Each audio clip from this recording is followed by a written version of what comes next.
ख्रिस्त में मेरे प्यारे भाइयों और बहनों, वर्ष का 27वां इतवार है।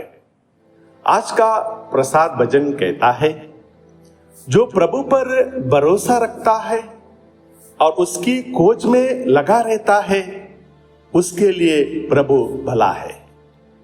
विश्वास ईश्वर का वरदान है। Faith is a gift from God. जो व्यक्ति ईश्वर से बार बार विश्वास बढ़ाने के लिए प्रार्थना करता है, ईश्वर उसकी प्रार्थनाओं को कभी नहीं ठुकराता है। हम लोगों को हमेशा ईश्वर से इसके लिए प्रार्थना करनी पड़ती है, प्रभु मेरा विश्वास को बढ़ाइए।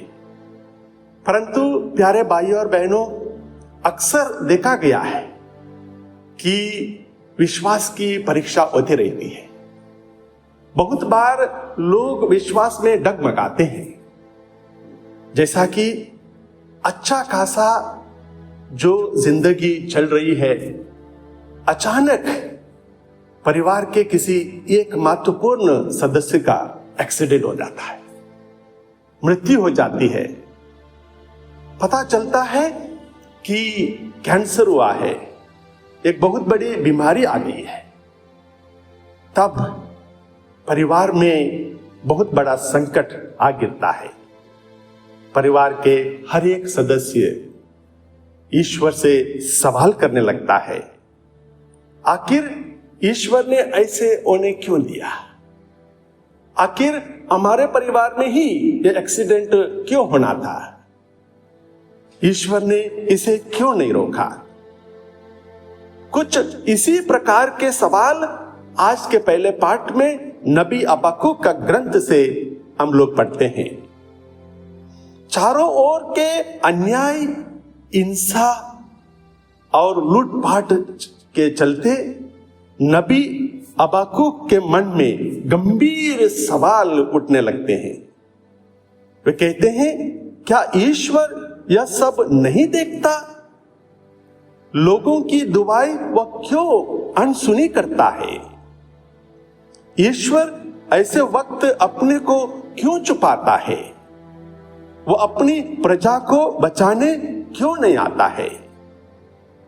यहूदा राज्य के सिदकिय्याह राजा के शासन काल में उस राज्य की दशा बाबुल देश के नबूकदनेस्सर के कारण भी उस नबी के साथ साथ सारी इजरायली प्रजा त्रस्त हो गई थी। और जब नबी हबक्कुक इन सारे सवालों को ईश्वर के सामने रखते हैं, तब ईश्वर नबी हबक्कुक को मदद करने की पूरा आश्वासन देते हैं।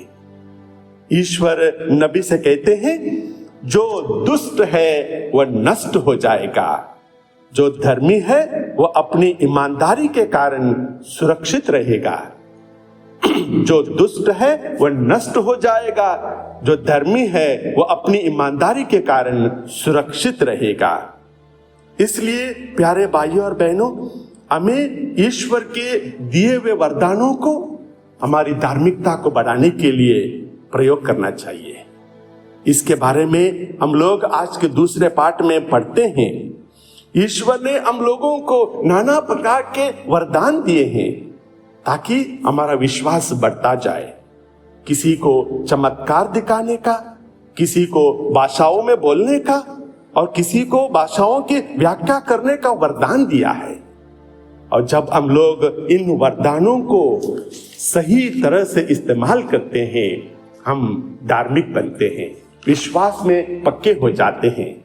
प्यारे भाइयों और बहनों, प्रभु की शिक्षा को पूरी तरह से अमल करने के लिए प्रभु के शिष्य प्रभु से कहते हैं, प्रभु हमारा विश्वास को बढ़ाइए।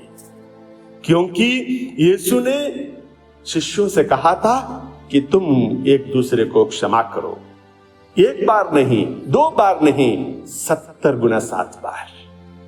और हम सबको पता है, क्षमा करना उतना आसान नहीं है, माफ करना उतना आसान नहीं है, वो भी बार बार माफ करना बड़ा मुश्किल काम है। क्योंकि to err is human and to forgive is divine. इसलिए प्यारे भाई और बहनों, प्रभु के शिष्य प्रभु से कहते हैं, प्रभु हमारा विश्वास को बढ़ाइए।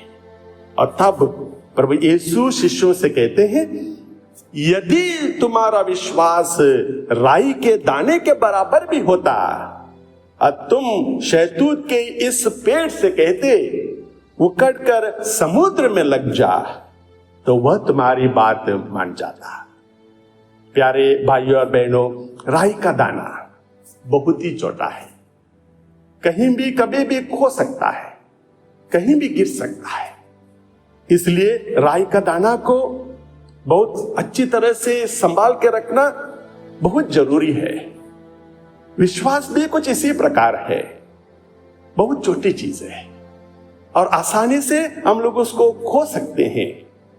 इसलिए विश्वास को संस्कार और प्रार्थना के जरिए उसे संभाल के रखना चाहिए, नहीं तो हम लोग धीरे धीरे से विश्वास को खो देंगे। इसका उदाहरण आज की युवा पीढ़ी है, आज के बच्चे हैं जो ईश्वर पर, अपने माता पिता पर, वास्तविकता पर ज्यादा विश्वास नहीं करते हैं, धार्मिकता पर ज्यादा विश्वास नहीं करते हैं।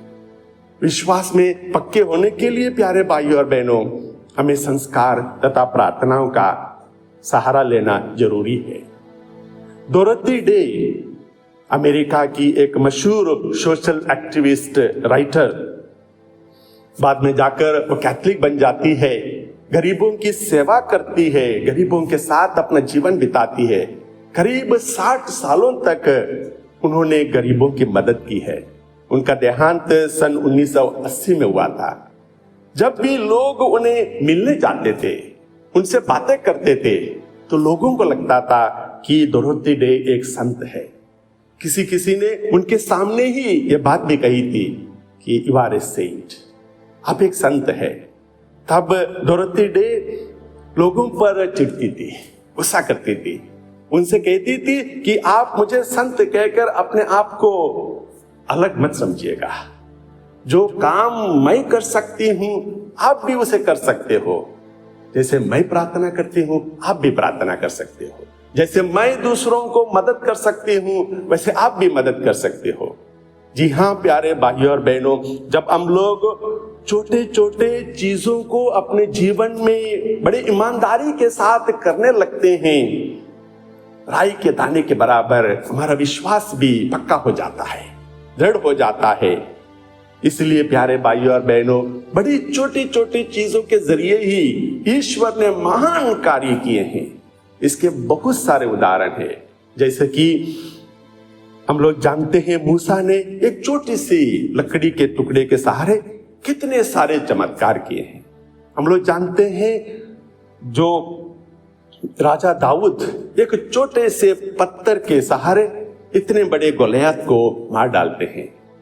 मंदिर में उस विधवा ने सिर्फ 2 सिक्के डाले थे, वो सभी दानों से महान हो गया था।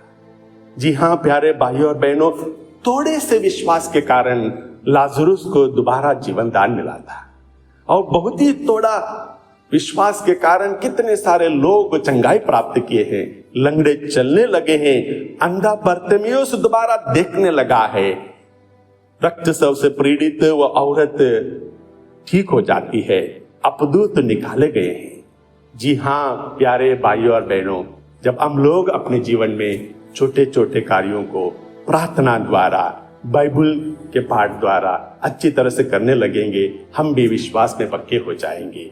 आइए हम अपने जीवन में विश्वास को बढ़ाने के लिए ईश्वर से प्रार्थना करें। आमीन।